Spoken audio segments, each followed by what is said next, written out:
From the JAMA Network, this is JAMA Surgery Author Interviews.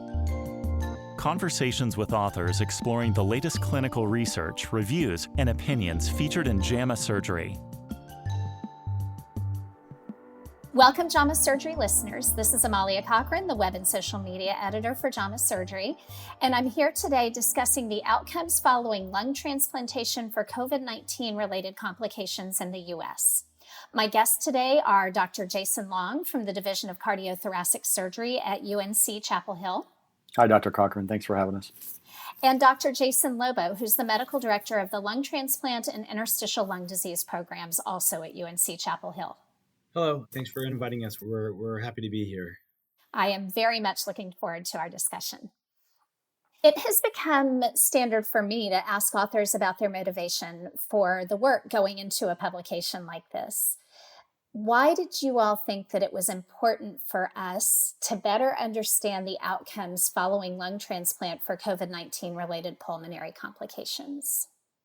This idea came up several months ago. We had observed COVID-19. We have experienced it here at UNC during the pandemic. And early on, the first transplants were being performed at centers around the country, including Chicago at Northwestern and internationally. And we saw that their outcomes were actually very good in the early setting.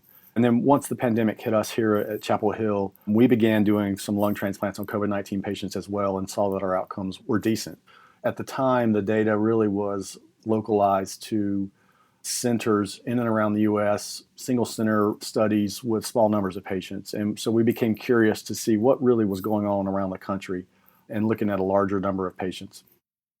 I think that the biggest draw for this is COVID-19 was evolving quickly, and there was a lot of apprehensions regarding transplantation in COVID-19 with a lot of differences in heterogeneity in the way transplant centers approached it nationwide.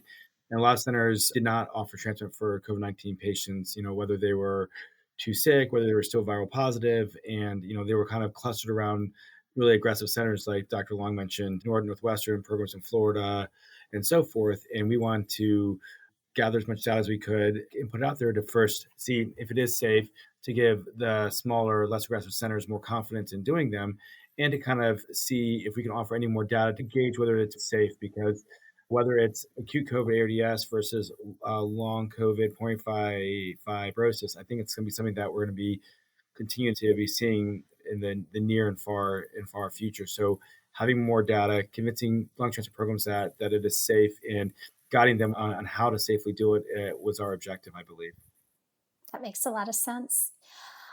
I started reading through and realized that you all use the United Network on Organ Sharing, or UNOS database, for this study. What do you feel like were the benefits of using this particular database, and what drawbacks did you find that it had for the work that you wanted to perform?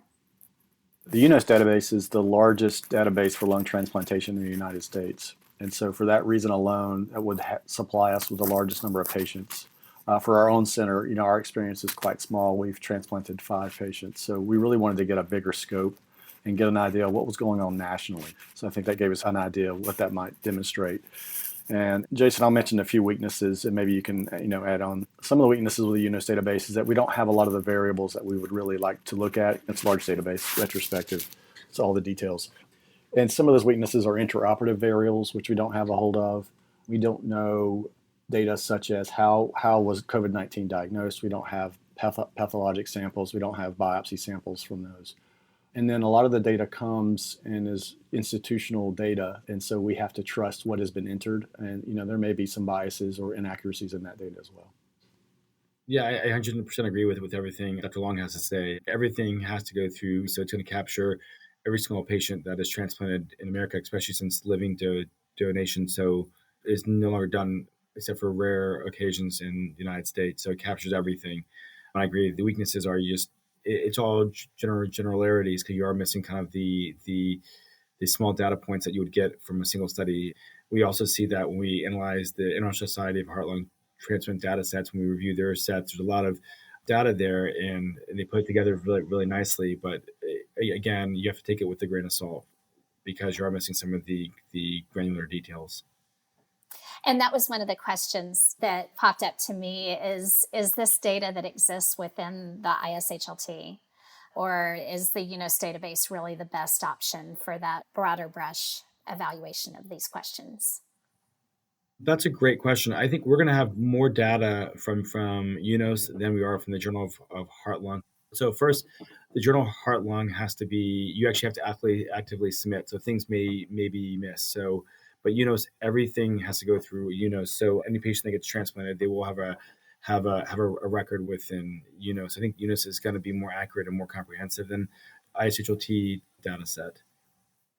One of the things that also stood out to me was that you all were meticulous to separate the patients that strictly had ARDS consequent to their COVID-19 versus those that had pulmonary fibrosis as a consequence of their COVID-19. Why did you all think that that was important? I think that's really important because I think they're just two different disease processes and how they present and how the patients present and the acuity. So ARDS, those patients, they come in very sick. They're really inflamed. They're active. They're usually on the ventilator, put on ECMO or trached and bagged into that. So they have a very acute illness. At the time of transplant, they still have a lot of pulmonary inflammation, a lot of diffuse alveolar damage. Inflammatory markers are still high. They may or may not still have active viral load in their lung at time of transplant. And that's a very different beast than somebody that comes in, gets COVID, may have been in the hospital for 1 or 2 days, and then leaves, and then just kind of progressively develops pulmonary fibrosis from COVID. They no longer have that big inflammatory phase. They're more in the UIP, non-inflammatory phase. They have more time for chest remodeling. It may affect the lung sizing, the dissection. May affect a lot of different caveats too. And they also have more time to actually get conditioned, to work on their nutrition at home, more time for their families to come around them and them to kind of get their transplant affairs in order as well. So it's a very different population. One is kind of quick, other one's very slow and meticulous, like we do in the general transplant world. To add to that, there are really two options to list a patient on UNOS, and it's either one of those two, ARDS related to COVID or pulmonary fibrosis related to COVID. So we also wanted to categorize it based on that as well. That makes a lot of sense, and separating them based on this is an acute happening right now kind of disease process versus a chronic smoldering process definitely can make a difference in outcomes. So that makes a lot more sense to me. Your analysis showed that lungs from female donors were associated with better recipient survival, and that female sex in recipients was associated with worse survival, which of course you note in the manuscript. And I think a lot of us recognize those findings are in direct opposition to what's been previously shown. Well, I don't know that you've got the patient level data to try to further explore this finding, with the UNOS data being what it is. I would just like to hear y'all hypothesize on why this might be the case for the COVID-19 subpopulation of lung transplant patients, because I found that to be absolutely fascinating. Yeah, this is a difficult question. We've been talking to a lot of our various colleagues actually the last several days after posing that question to us. And I personally don't have a great answer, except to say that I know our numbers were small. The majority of the patients in each cohort were male. And so the numbers for female recipients and donors are actually quite small. So, that right there is a limitation to even draw a conclusion. But there is data in the non-COVID-19 lung transplant literature that suggests gender mismatching, meaning male or female donor recipient incongruity may lead to less favorable survival outcomes. And maybe this is at play in our data. That's one thought in addition to small numbers. I don't know, Jason, you have any thoughts on that? Yeah, I think when you look at like the bigger data sets, you are seeing some of that increase in the hazard ratio when you do sex mismatch. It's very marginal, and it's so marginal that we actually, nationwide, internationally, don't really take that into account when we're assessing donors for recipients, because that hazard ratio is very, very high. So I think when you are dealing with very small numbers of patients, especially of the 191 pulmonary fibrosis patients, only 70 of them were female, and of the donors, even less of them were female donors. So it's a very small cohort. And then one thing I actually remarked is we only saw that in the pulmonary fibrosis patients, but not in the ARDS patients. And so the one thing I was thinking of, UNC is a very large CF transplant center, so a lot of CF data. And what we did notice in our female patients when they had CF, when they started to kind of get towards the transplant process, and they were worsening, is that the females tend to used to drop weight a lot faster and drop muscle mass a lot faster than their male cohorts. So we had to move a lot faster because they would progress and drop to the unsafe BMIs quicker. And so maybe what we're seeing in the female population here in the PF cohort is that because they kind of hit that chronic stage, they may have dropped BMI and muscle mass a little bit more so than their male counterparts. But it's hard to know without the granularity from the details. So maybe something we need to focus on in these patient populations, focus on their BMI, focus on getting them into pulmonary rehab, focus on getting them their nutritional status better, if that is something that we find when we kind of look at it deeper. But that's one thing I could really think about, in fact, more in the PF cohort rather than the ARDS cohort, and why that's that slight difference as compared to the IHOG database. And I don't understand why the donor was the exact opposite. That didn't make any sense to me. I'm glad I'm not the only person that was puzzled by that. So one thing that stood out to me was that based upon the need for additional respiratory support, be it ventilation or ECMO, at the time of transplant, both groups of COVID-19 related patients were really quite ill at the time of their transplantation, it appeared, looking at your cohorts. And with that severity of illness, I was actually encouraged to see that survival post-transplant was similar to non-COVID lung transplant recipients. I would love to get your thoughts on that as the content experts here. I think that the main thing is, in this data set, the average age of our patients was right around 50. 50 is young. And so even when they go in the OR very sick on ECMO and ventilator, they have a lot of reserve. So transplanting a restrictive lung disease patient at the age of 50 is very different than transplanting a restrictive lung disease patient that's 65. Also, these patients showed that despite being critically ill, they still were able to maintain their renal function, their LFT. So they had a lot of reserve. And so that also is reassuring too. So these are patients that are pre-vetted, already stressed from an acute process, that were able to take the multiple hits after transplant, as compared to the older restrictive lung disease patients that we're transplanting now that are 65, 70, though we haven't stressed their organs, see how they do with low flows during their surgery, with some hypotension after transplant. They just haven't had those stressors. And when we do stress them, some just don't do well, and others do okay. So I think at the end of the day, it's just age. They were just younger, and they were able to tolerate the post-transplant stress. Yeah, and it's interesting. Primary graft dysfunction is defined by a P to F ratio of less than 300. And as is in table 3, 40% of patients had primary graft dysfunction at 72 hours. And that is a marker for non-COVID-19 related transplantation for early graft dysfunction and early mortality. And it is quite interesting. I think probably one of the more significant findings of this paper, that these patients actually did as well in terms of graft dysfunction and survival at 12 months as patients with non-COVID-19 diagnoses. So I agree with Jason. I think this is probably something age-related in patients with more reserve. So, in my mind, that's the finding that aligns most strongly with what you all were hoping to prove with this work, was that not only is this a reasonable thing to do, it's probably a good idea. Yeah. Is there a finding that didn't jump out at me that you all thought was either interesting or surprising to you all as an author team? I think nothing was really surprising when I saw that data. It was all reassuring and reinforced my hopes. Yeah, I agree with Jason. And COVID-19 patients, I remember at the time, they were some of the sickest patients in the hospital. Yeah. And it's I guess it's still a little surprising to me, even though because of age, et cetera, that they actually pulled through and had similar survival at 12 months. I think I wasn't expecting that, to be honest. Yeah.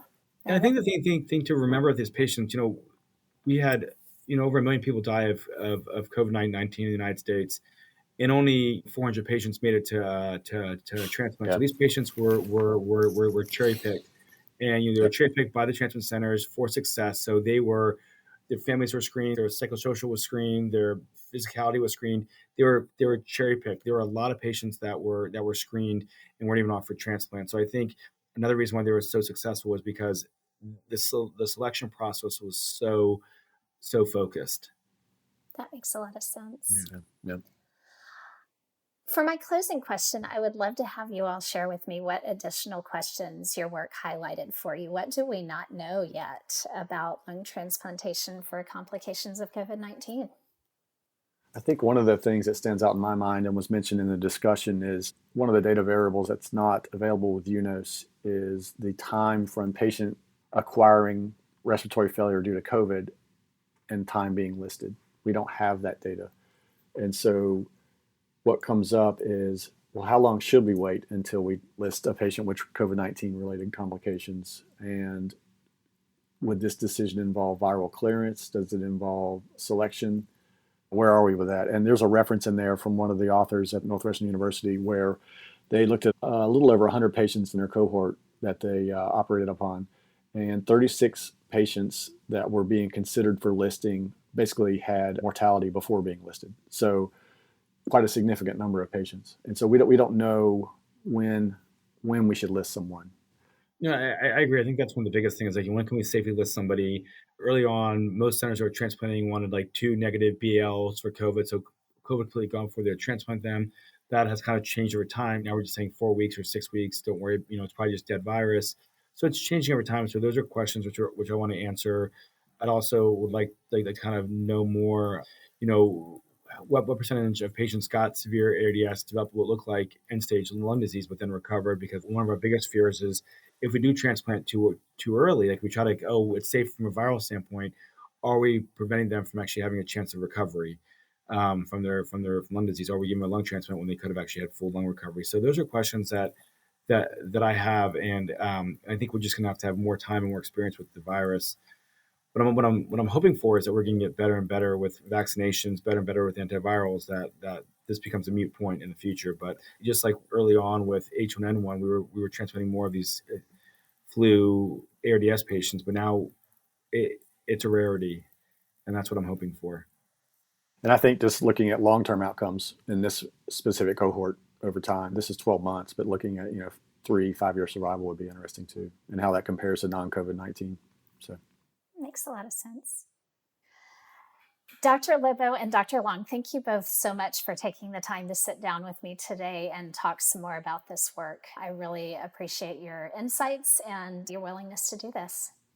Thank you. Thank you for having us. It's our pleasure. And thank you so much again for inviting us. It's definitely an honor. Appreciate it. And we would also like to thank Dr. Tsoudas, who was the first author of the paper, for all his work, and I commend him for his efforts. I actually did want to do a note about the fact that Dr. Tsoudas, the first author on the paper, is currently a PGY1 resident. And this is a tremendous effort from someone who's just starting out what I hope is going to be a long and auspicious career. Absolutely. This episode was produced by Daniel Musisi at the JAMA Network. To follow this and other JAMA Network podcasts, please visit us online at jamanetworkaudio.com. Thank you so much for listening.